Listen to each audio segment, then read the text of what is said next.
2018 has been a fantastic year in gaming. However, even amazing years like this end sooner or later. So that being said, 2019 is approaching and I felt like this is a perfect time to go over the top 5 games that I personally feel was the best of 2018. So let's go ahead and start this video.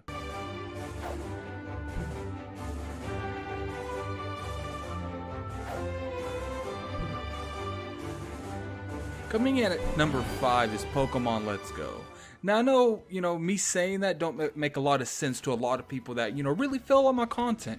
Cause throughout the whole year, I've actually said multiple times that I'm not feeling the reveal of this game. And I'm not liking the direction that they're going with this game. With that being said, I'm kind of a pathetic loser. I folded, I caved, cause Kanto always means a lot to me. And I went ahead and bought the game.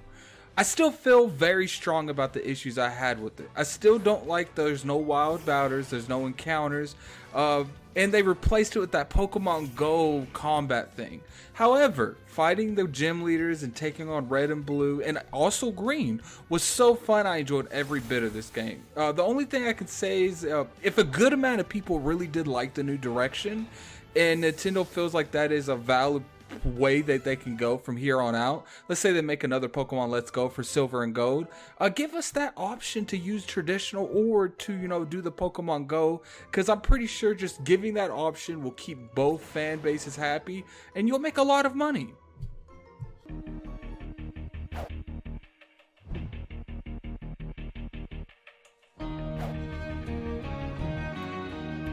Scoring at number 4 is State of Decay 2. I know the moment some of you saw State of Decay 2 show up on that screen, started having a heart attack, and now you're right now dialing 911 to call for help because you're having a hard time breathing. It's no secret this game came out a mess. With multiplayer issues, sometimes you would lag through the map. There was a long list of stuff that was wrong with this game when it came out. But even with all that, this game was beyond fun for me. And I enjoyed playing it a lot. Like, I think I have like 3 days in this game.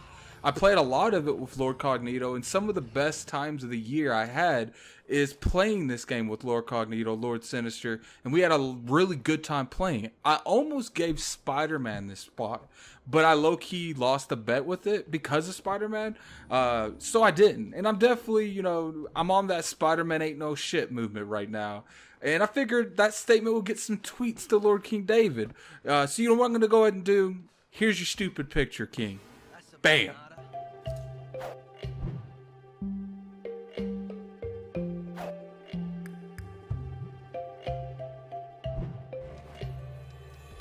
Hitting number 3 on my list is Moonlighters. Yes, the game in the background is on my top 5 games for 2018. I'm sure there's 2 possible thoughts going through your head right now. One is, this dude's got no taste in games. Where's that Red Dead? This isn't Spider-Man? No! Then the others who actually played the game, it's like, that's a good game. This game is truly a gift to gamers, and if you have a Switch, you can actually play it on the go. I highly recommend this game. I've got so many hours in this game, possibly even more than God of War, because it was that fun. The best way to describe this, and I know this is going to sound weird, so just bear with me. It's like a roguelike dungeon explorer mixed with a shopping simulator. Yes, it sounds weird as hell, but it works.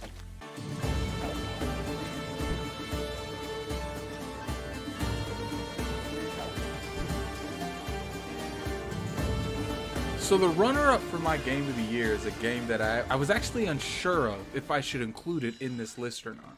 It's most likely the game I've spent the most time on this year, other than maybe, Destiny. And Destiny is generally the game I spend the most every year. The game I'm talking about is Assassin's Creed Odyssey. Don't let no one lie to you, the artificial grind is real in this game. It's actually so bad, in fact, that I ended up buying the booster because I just wanted to enjoy the gameplay. And shame on me. I know regardless of that horrible idea to, put artificial grind to encourage you to buy that booster, the game is just simply amazing. From the viewpoint of the game, the game's beautiful looking, to, how it feels to massacre a whole fort, everyone in it. The naval combat is back from Black Flag, and that's actually better than ever. And not to mention the mercenary mode is actually a really unique way. I did see that they put it in Origins, and to be honest, it's right up there with my #1. It just barely beat my #1, and I feel like if that artificial grind was not there, it could have took my game of the year. But it is a shame that Ubisoft got greedy with this game, and they wanted you to pay extra than just $60. So I probably won't be buying another Assassin's Creed unless I see that is remedied in the next one. But anyway, let's get to Game of the Year. So I'm sure you guys are wondering, what could it be? What could my Game of the Year possibly be at this point? Is it Red Dead Redemption? Or maybe it's God of War? Correction, it's actually Farming Simulator 2019. I mean, with people able to make your own digital farm, what else could you possibly ask for? Who else could possibly win? In fact, it's so good, I deem 2020 to next year's Game of the Year off the bat. We don't even need to have Game of the Year next year. It's Farming Simulator 2020's Game of the Year for 2019. That's completely a joke.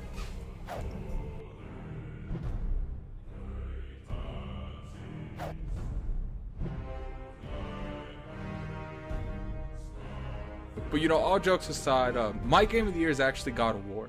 This game is simply a masterpiece, and it does have some huge flaws, but the immersion that you get in this game I feel like it's on a completely different level.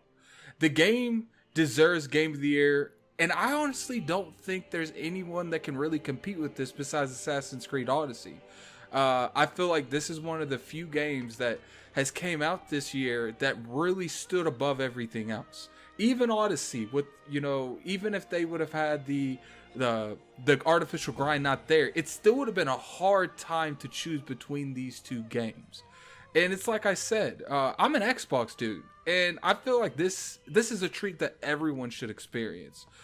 From the first time you cut that tree down at the beginning of the game till you actually finish it, it's just an amazing experience. This game is the best game on PS4 in my opinion.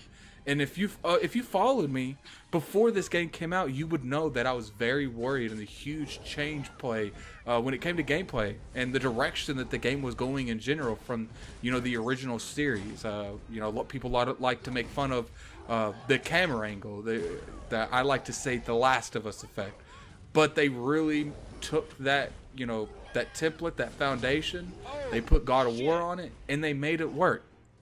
And this is my Game of the Year. There's nothing else like this game. And, you know, from calling the axe to your hand, you know, obviously I said they needed to improve a lot of different things on it, some of the story, but even though the story, in my opinion, was a little bit bland, and you had to fight the same mini boss like over and over again, everything else in this game, that's just nitpicking. It's truly a masterpiece. I think I gave it a 9 out of 10. And I don't give too many games that. But you know, that's my games of 2018. That's the best games I've played of this year. This is just 5 games of an amazing year of gaming. To be honest, I would have went to the top 10. Just because of games like Far Cry 5. 2018 is a year that everyone will remember for years to come. It's a year that reminds me of why I game and why I spend so much money on this hobby. So anything, you know, if you disagree with anything, make sure you put it in the comments section. Make sure your words are heard. Plus, if you enjoyed this video, go ahead and, you know, give it a like. Share it to your friends. Like my content to get to as many people as possible. Because it did take a little bit of time to make this video. But anyway, this is Gaming Addict. I'm out of here. Peace. Again.